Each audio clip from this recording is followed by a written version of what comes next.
सर्वप्रथम आपले आराध्य दैवत परशुराम यांना वंदन करतो. आपल्या सगळ्यांना परत एकदा नमस्कार. आजच्या कार्यक्रमाचे अध्यक्ष, व्यासपीठावरील सर्व मान्यवर, देशस्थ ऋग्वेदी ब्राह्मण संस्थेचे सर्व पदाधिकारी, कमिटी मेंबर्स व माझ्या विद्यार्थी मित्रांनो,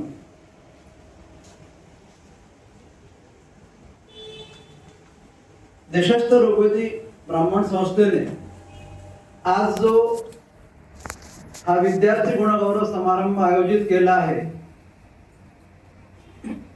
व मला या प्रसंगी प्रमुख अतिथी म्हणून आमंत्रित केले, त्याबद्दल मी संस्थेचा खूप आभारी आहे.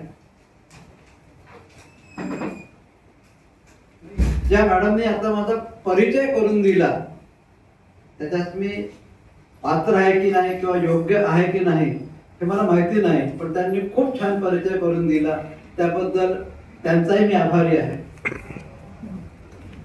आता परिचय करून देताना त्यांनी मला एक विनंती केली की तुम्ही ती काजव्याची गोष्ट सांगा.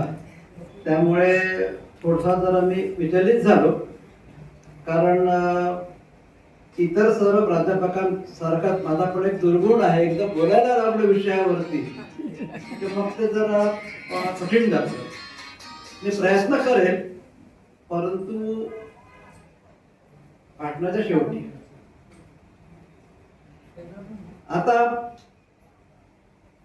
माझा थोडक्यात तुम्हाला माझ्याबद्दल माहिती देतो. मी कल्याणला राहत होतो आणि फक्त 6 महिन्यापूर्वी मी मुलुंडला राहायला आलो.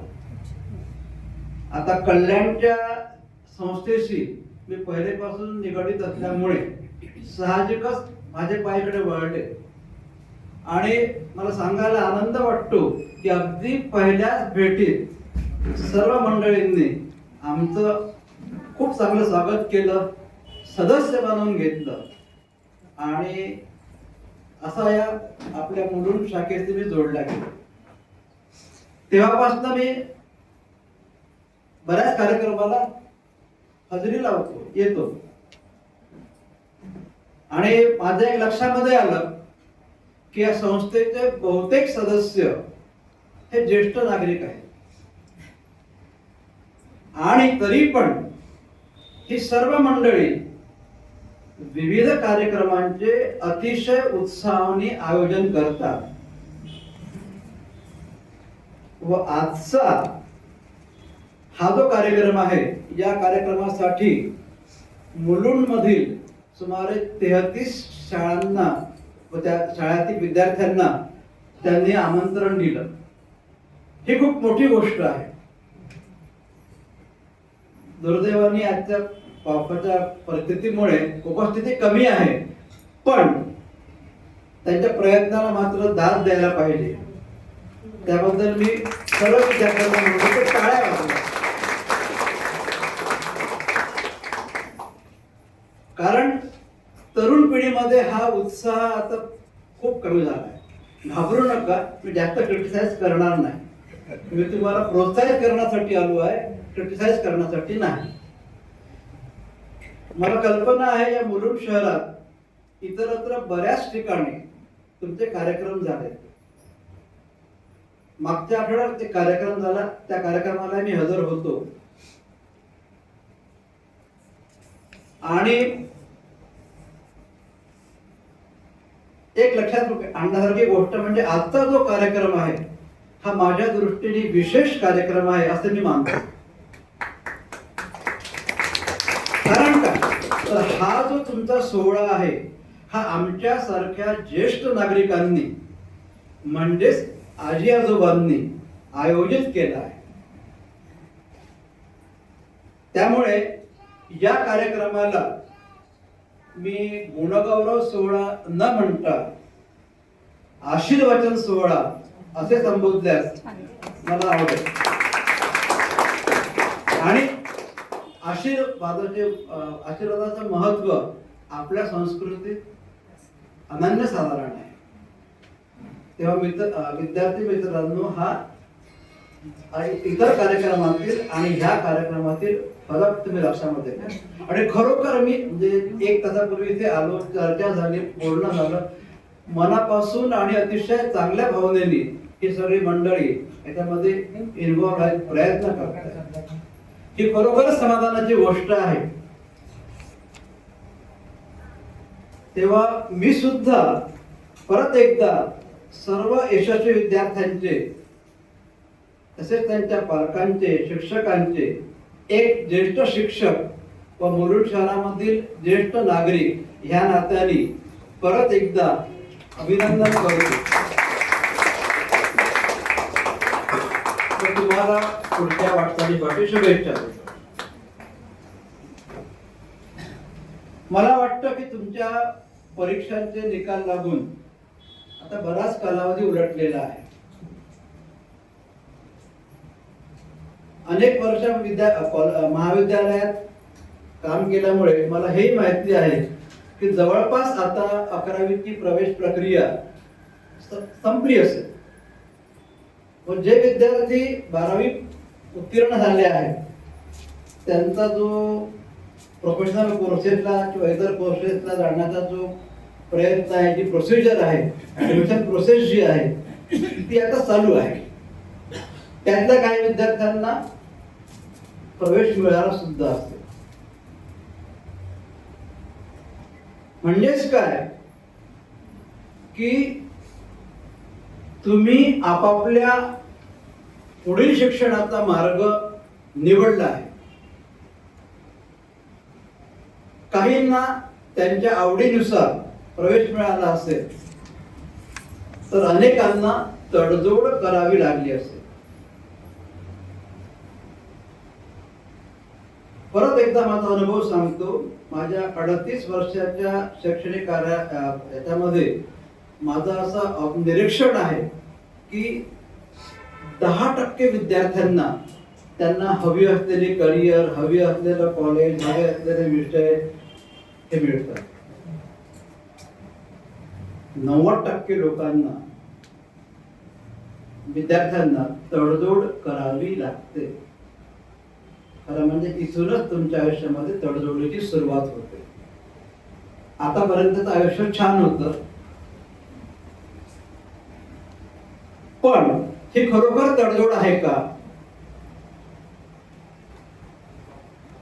कोणती करिअर चांगली आहे, कोणता विषय चांगला आहे, कोणतं महाविद्यालय चांगलं आहे, ह्या सगळ्या प्रश्नांची उत्तर मी थोडक्यात देतो आहे. आणि त्यासाठी मी संदर्भ 3 महापुरुषांचा घेतो आहे आणि त्यांच्या मुलांचा. आता मुळातच शिक्षक असल्यामुळे मी तुम्हाला प्रश्न विचारतो. पहिल्यांदा कोणी उत्तर द्या. दुर्दैवाने आता असे प्रश्न विचारावे लागतात. लोकमान्य बाळ गंगाधर टिळक सगळ्यांनी नाव ऐकलं आहे नक्की? मग ते कोण होते सांगा. बोला बोला.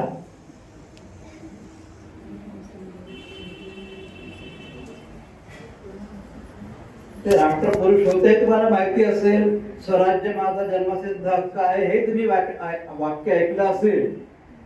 आणि मी शेंगा खाल्ल्या नाही, मी टरफले उचलणार नाही हे माहिती असेल. दुर्दैवाची गोष्ट आहे की इथपर्यंतच वर्षानुवर्ष आपल्याला टिळक माहिती आहे. आता प्रामाणिकपणे सांगा, किती लोकांना माहिती आहे की लोकमान्य टिळक हे व त्यांचे वडील सुद्धा गणित तज्ञ होते? हात वरती करा. म्हणजे सहज मी विद्यार्थ्यांशी बोलतोय. विद्यार्थ्यांकडून मला प्रतिसाद हवा आहे. नाही, ते संस्कृतचे स्कॉलर सुद्धा होते. आणि एका ठिकाणी मी तुम्हाला संदर्भ म्हटलेला आहे की स्वराज्य येतं स्वराज्य जातं हा एका संतांनी लोकांना जे त्यांना संदेश दिला होता. पण ह्याही पेक्षा तुझ्याकडनं एक मोठं काम होणार आहे. तर ते लोकमान्य टिळकांनी कोणतं मोठं काम केलं तुम्हाला माहिती आहे? गीता रहस्य हा त्यांचा ग्रंथ अजरामर आहे. तर ते अतिशय विद्वान होते. ही तुम्हाला पार्श्वभूमी का दिली? हल्लीची पिढी थोडस आपल्या आई वडिलांना क्रिटिसाइज वगैरे करते, हे तुम्हाला काय समजतं वगैरे वगैरे. आणि खरोखर सर्वार्थाने श्रेष्ठ व्यक्ती होती. त्यांचं योगदान पण खूप मोठं होतं. त्यांचं एक वृत्तपत्र होतं, न्यूजपेपर होता. त्याचं नाव कोणी सांगू शकेल? विद्यार्थ्यांकडनं उत्तर पाहिजे. विद्यार्थ्यांकडनं उत्तर पाहिजे आहे. बोला. केसरी. केसरी त्यांचं वृत्तपत्र होतं आणि त्यांचे केसरीतले अग्रलेख फार गाजलेले आहेत. त्या काळामध्ये पुण्यामध्ये ते राहत असत. त्यावेळी तो गायकवाड वाडा होता. आता त्याला केसरी वाडा म्हणतात. वरती राहायचे, खाली त्यांचं कार्यालय होतं. त्यांचे 3 मुलं होते. आता त्यांच्या फॅमिलीमध्ये जात नाही जास्त मी. सगळ्यात लहान मुलगा श्रीधर. तर त्यांच्या आयुष्यातला घडलेला हा प्रसंग आहे. हा श्रीधर मॅट्रिक झाला. साल असेल 1914 किंवा 1916. टिळकांचा मृत्यू 1920 साली झाला. त्यावेळी मॅट्रिक म्हणायचे, SSC म्हणत नव्हतं. रिझल्ट लागला. जसे तुम्ही शाळेतून आला असाल, आपल्या घरी आला असाल, नाचला असाल, तो काळ नव्हता. श्रीधर आपली मार्कलिस्ट किंवा गुणपत्रिका घेऊन घरी आला. नेहमीप्रमाणे वडील घरी नव्हतेच, केसरीच्या कार्यालयात आपल्या कामामध्ये व्यस्त होते. आणि त्या काळामध्ये त्या पिढीतली मुलं त्यांना आपल्या आई वडिलांबद्दल आदरयुक्त भीती असते. हिंमत होत नव्हती बोलायची. म्हणून तो तिथे उभा राहिला त्यांच्या टेबल समोर. थोड्या वेळाने लोकमान्यांचं लक्ष त्याच्याकडे गेलं. मग ही त्याने संधी साधली आणि आपली मार्कलिस्ट जी आहे ती आपल्या वडिलांसमोर, ते वडिलांना दादा म्हणून ठेवली. लोकमान्य टिळकांनी त्या मार्कलिस्ट वरती नजर टाकली. श्रीधर तिथेच उभा. आता आपले वडील काहीतरी प्रतिक्रिया देतील. प्रतिक्रिया यांनी दिलीच नाही. मग शेवटी न राहून त्यांनी विचारलं, दादा आता मी ह्यापुढे काय करावं ही तुमची अपेक्षा आहे? कुठलं करिअर निवडावं ही तुमची अपेक्षा आहे? हा श्रीधरचा प्रश्न ऐकल्यानंतर मग मात्र लोकमान्यांनी आपला नेहमीच्या सवयीप्रमाणे चष्मा काढला, बाजूला ठेवला व उत्तर दिलं. उत्तर मी तुम्हाला त्यांच्या शब्दात दिल्याशिवाय त्याचं महत्व समजणार नाही. फक्त शब्दशः अर्थ घेऊ नका, त्यातला मेसेज काय, संदेश काय तो लक्षामध्ये घ्या. ते म्हणाले, श्रीधर तू मोची झालास तरी मला चालेल, पण लक्षात ठेव तू मोठी झाल्यानंतर त्याच्यामध्ये तू एवढं प्रावीण्य मिळवलं पाहिजे की पुणे शहरातली प्रत्येक चप्पल तुझ्याकडे शिवायला यायला. ह्या विधानाचा अनेक पुस्तकांमध्ये संदर्भ आहे.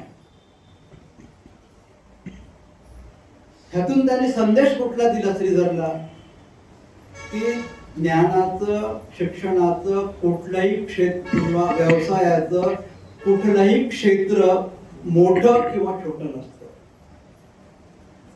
प्रश्न असतो की तुम्ही त्या क्षेत्रामध्ये किती प्रावीण्य मिळवता. तेव्हा इथे उपस्थित असलेल्या विद्यार्थ्यांना माझा एक संदेश आहे की तुम्ही आता एक विषय, एक काहीतरी करिअरचा मार्ग निवडलेला आहे, तो चांगलाच आहे. कारण काय, कुठलाही विषय, कुठलीही करिअर वाईट नसतं. ह्याच्याबद्दल स्वामी विवेकानंदांचं एक वाक्य कोट करतो.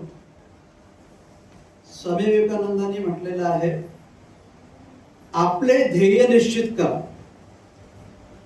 आणि त्या ध्येयाचा पाठपुरावा करण्यासाठी परिश्रम करा व यशस्वी व्हा. आता तुमच्या लक्षामध्ये तुमचे करिअर कुठली असू दे, त्यात तुम्ही एक्सलन्स मिळण्याचा प्रयत्न करायला पाहिजे. एक तिसरं थोडंसं उदाहरण देतो. थोडस ते परत प्रक्षोभक वाटू नका. हे उदाहरण आहे डॉक्टर नरेंद्र जाधव यांचं. किती लोकांनी ऐकलंय डॉक्टर नरेंद्र जाधवांचं नाव? विद्यार्थी नाही, ते आपल्या भारतामधले मोठे अर्थतज्ञ आहेत आणि गव्हर्नर सुद्धा होते. मुंबई विद्यापीठाचे पुणे विद्यापीठाचे कुलगुरू सुद्धा होते, आहेत ते अजून.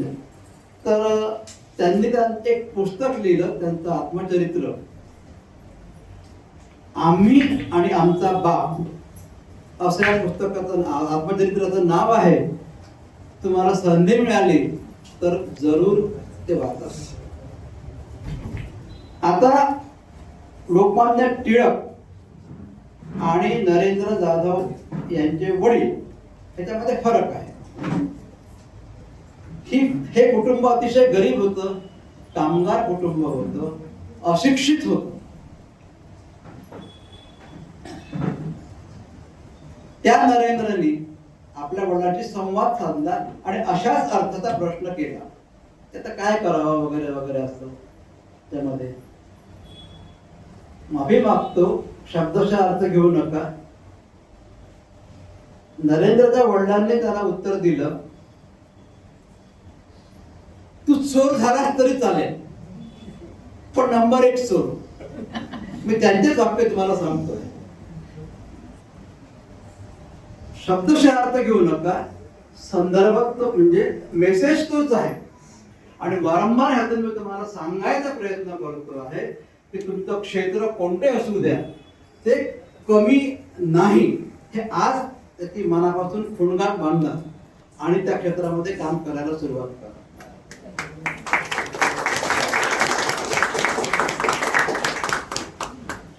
आता हे कोणाचं की ज्या लोकांनी तिसऱ्या पद्धतीचे पण लोक असतात. आता अपेक्षा करतो रतन टाटांचं नाव ज्याच्याकडे सगळ्यांना माहिती असतं. तर रतन टाटाने एका मुलाखतीमध्ये एक विधान केलं होतं, ते माझ्या वाचनामध्ये आलं. एका ठिकाणी ते म्हणाले, I do not believe in taking the right decision. I do not believe in taking the right decision. I take decisions and make them right. तुम्ही लोकमान्य टिळक बघितले नाहीत, नरेंद्र जाधवांचे वडील बघितले नाहीत, पण नक्कीच रतन टाटाबद्दल तुम्हाला पूर्ण माहिती आहे. तर हे एकदा म्हणजे त्याचा अर्थाची फोड करून सांगतो. कुठलाही निर्णय योग्य किंवा अयोग्य नसतो. आयुष्यामध्ये आपण पुढे तुम्हाला लक्षामध्ये येईल की अनेक निर्णय चुकीचे घेतो, पण एकदा निर्णय घेतला की त्या निर्णयाचा आपण पाठपुरावा करायला पाहिजे.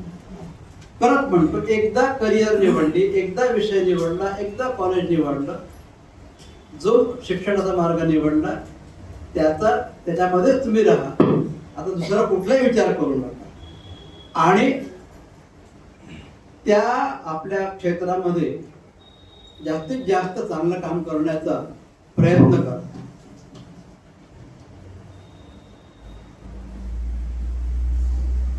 बरीचशी मंडळी इंग्लिश मीडियम मध्ये असतील म्हणून याचा मी 2 वाक्यामध्ये सारांश माझ्या याच्यामध्ये केलेला आहे, ते वाचून दाखवतो.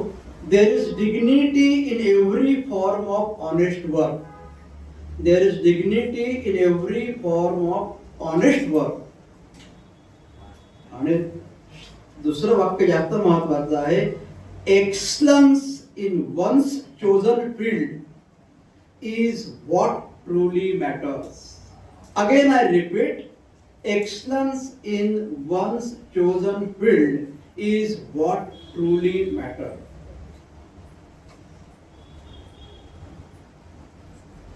आता हे सगळं मी थोडक्यात तुम्हाला करिअर बद्दल सगळं बोललो, कारण गेले 1-1.5 महिने सतत तुमची ही चर्चा चालू असेल, कुठला करिअर चांगला, कुठली आहे चांगला, कुठलं कॉलेज चांगलं.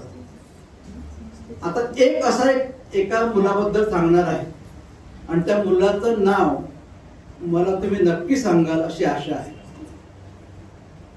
एक अतिशय यशस्वी असा मुलगा, ज्याला वयाच्या 10व्या वर्षापासून हवी ती करिअर मिळते आणि हवी ती दिशा मिळते आणि त्याचा पाठपुरावा करण्यासाठी, त्यामध्ये यशस्वी होण्यासाठी त्याच्या घरातली, त्याच्या कुटुंबातली सगळी मंडळी त्याला मनापासून मदत करतात.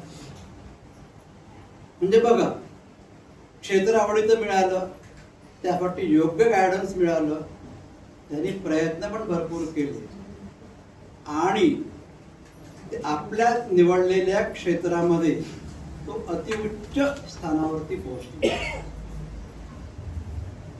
कोण आहे असा मुलगा?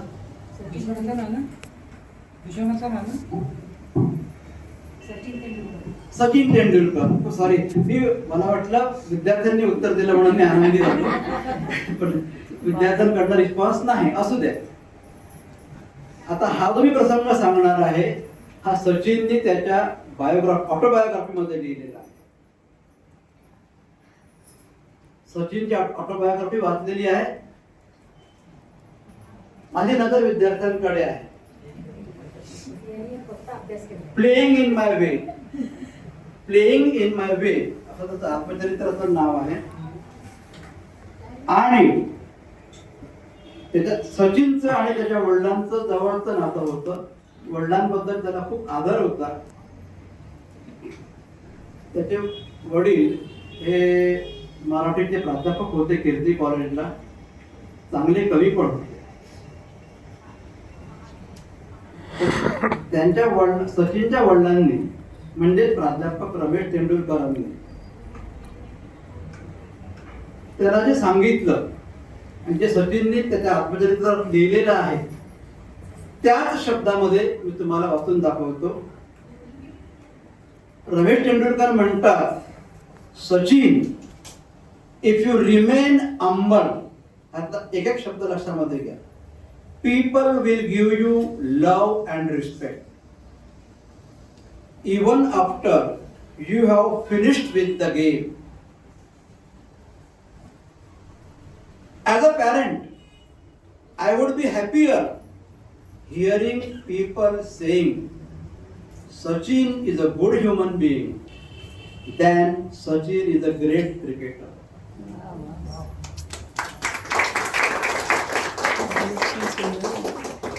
शेवटाला येतो.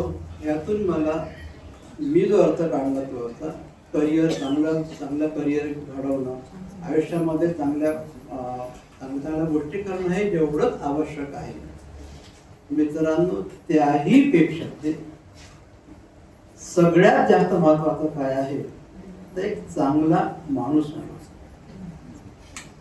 तुम्ही डॉक्टर व्हा, इंजिनियर व्हा, शास्त्रज्ञ व्हा, यशस्वी उद्योजक बना, पण त्याआधी एक चांगली व्यक्ती होण्याचा प्रयत्न करा. कारण शेवटी पद, पैसा, प्रसिद्धी यांना मर्यादा असतात. फक्त चांगली व्यक्ती कायमस्वरूपी सगळ्यांच्या स्मरणात राहते. एवढे बोलून माझे मी भाषण संपवतो आणि आयोजकाच्या परवानगीने तुमच्याशी संवाद साधण्याचा प्रयत्न करतो. आणि त्यापूर्वी तुम्हाला माझी शैक्षणिक बॅकग्राऊंड देतो. एन्व्हायरमेंटल सायन्स म्हणजे पर्यावरणशास्त्र, मरीन झुलॉजी म्हणजे सागरी प्राणीशास्त्र, आणि बायोटेक्नॉलॉजी म्हणजे जैवतंत्रज्ञान, ह्या 3 विषयात मी काम केलेलं आहे. I would be happy if you any questions in this field.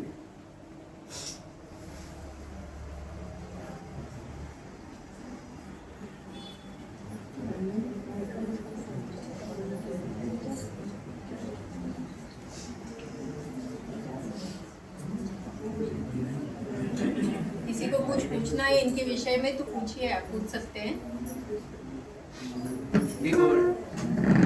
विषय में जानकारी चाहिए इनके तो पूछिए.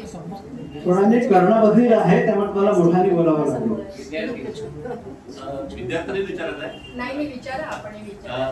करिअर बद्दल शेवटी विद्यार्थ्यांच्या म्हणजे पालकांचा सहभाग त्यांच्या करिअर सिलेक्शन मध्ये असतो, त्यामुळे विचारू शकतात. माझी मुलगी अर्थशास्त्रामध्ये पुढे प्रावीण्य मिळवण्याचा प्रयत्न करते आहे, तर तुमचे फील्ड आणि अर्थशास्त्र याचा काही संबंध आहे का, किंवा त्यांच्या संदर्भात नाही.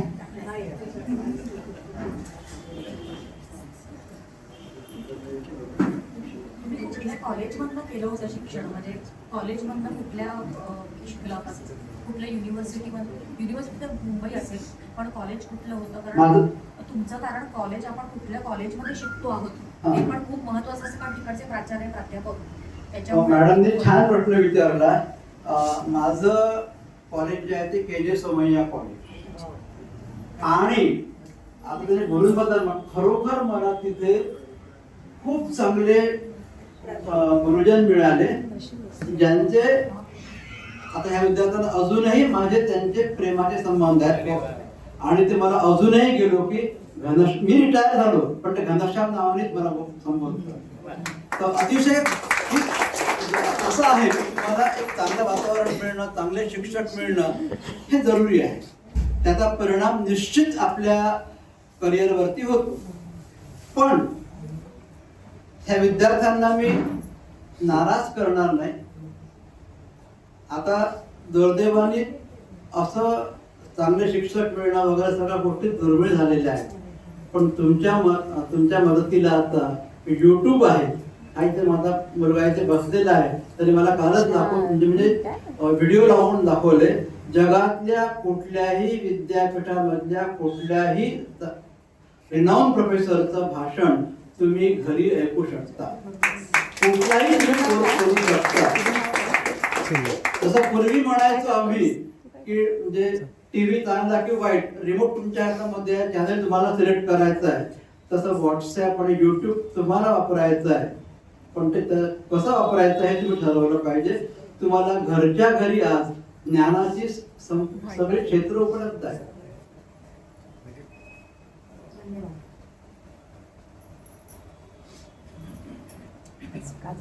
आणखी काही प्रश्न आहेत?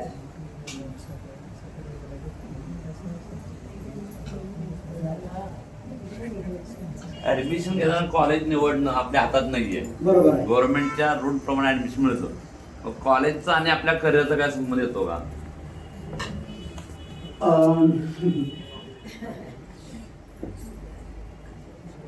आता आजच्या काळामध्ये त्याचं उत्तर देणं थोडस कठीण झालेलं आहे.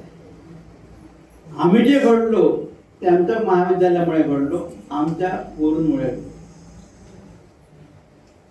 दुर्दैवाने आताच्या विद्यार्थ्यांचा अनुभव जरा निराळा आहे.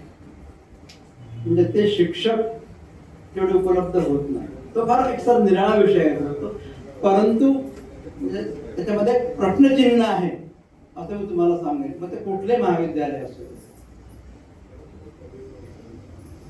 आता ती गोष्ट जरा कठीण झाली, त्यामुळेच त्यांना दुर्दैवाने असा सल्ला देईल की त्यांनीच आपला मार्ग निवडायचा आहे आणि जेवढे साधन उपलब्ध आहेत त्याचा उपयोग करायचा आहे. दुर्दैवाने सांगतो तुम्हाला, म्हणजे मी आणि अतिशय जबाबदारीने विधान करतोय, कारण मुंबईच्या विद्यापीठाच्या अंतर्गत असलेल्या 52 महाविद्यालयाशी माझा खूप जवळचा संबंध आलेला आहे, अजूनही आहे. परंतु या प्लॅटफॉर्मवरती त्याच्याबद्दल मी बोलू इच्छित नाही. दुर्दैवाने आता परिस्थिती वाईट आहे. म्हणजे एकाच वाक्यामध्ये सांगतो तुम्हाला, एकेकाळी आपलं केळकर महाविद्यालय हे नंबर 1 महाविद्यालय होतं, विशेषतः बायोटेक्नॉलॉजी या विषयामध्ये. इथे येऊन मी स्वतः अनेक कोर्सेस केलेले आहेत, पण त्याचं मी जास्त स्पष्टीकरण देत गेलो तर विषयांतर होईल, त्यामुळे इथेच थांबतो.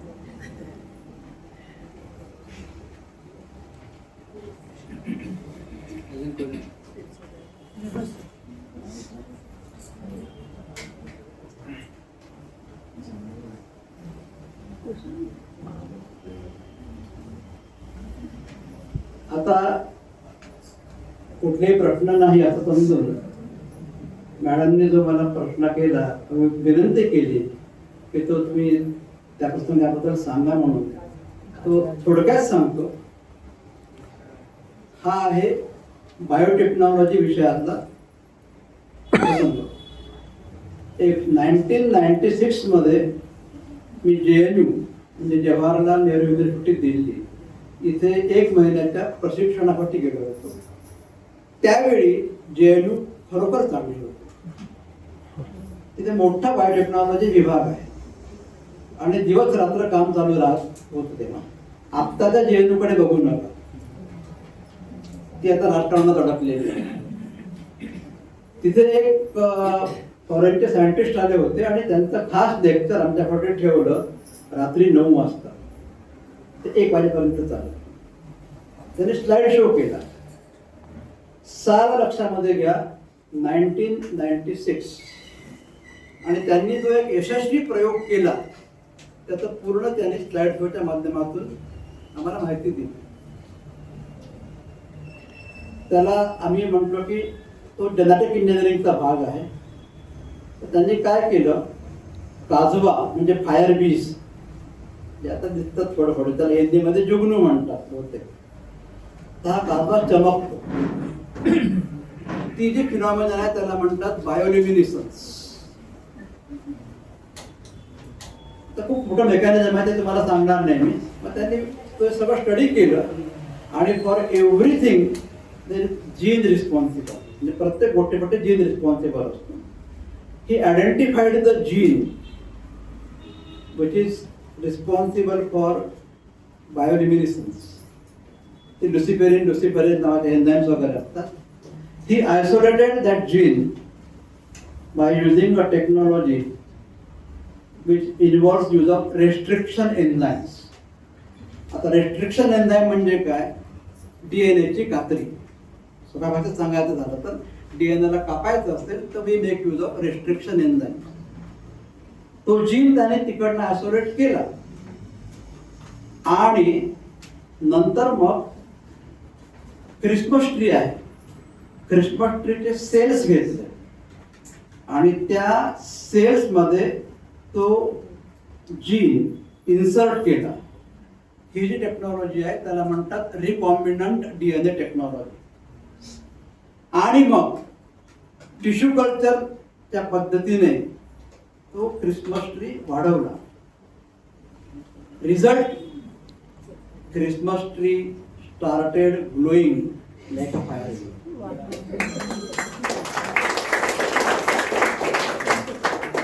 असे मी तुम्हाला 2-3 तास सलग बायोटेक्नॉलॉजी मध्ये उदाहरण देऊ शकतो. पण एक आहे, एक शेवटचं त्याच्याबद्दल तुम्हाला सांगतो. 1982 मध्ये जेव्हा मी MSc झालो, माझ्याकडे एक पुस्तक होतं ह्युमन जेनेटिक्स. 1982 ची गोष्ट आहे. त्या पुस्तकाच्या शेवटच्या पानावरती एक चित्र होतं, मनुष्य प्राणी पंख लावलेला आकाशात उडतो आहे.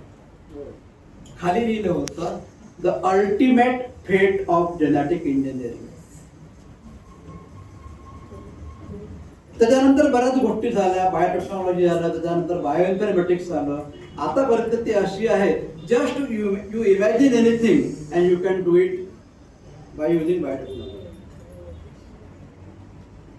म्हणजे मी नेहमी उदाहरण द्यायचं, त्या काळी सचिन तेंडुलकर फार प्रसिद्ध होता, तर तुम्हाला तुमच्या टीम मध्ये 11 सचिन तेंडुलकर पाहिजे, तर तुम्ही क्लोनिंग टेक्निक मध्ये डेव्हलप करू शकता.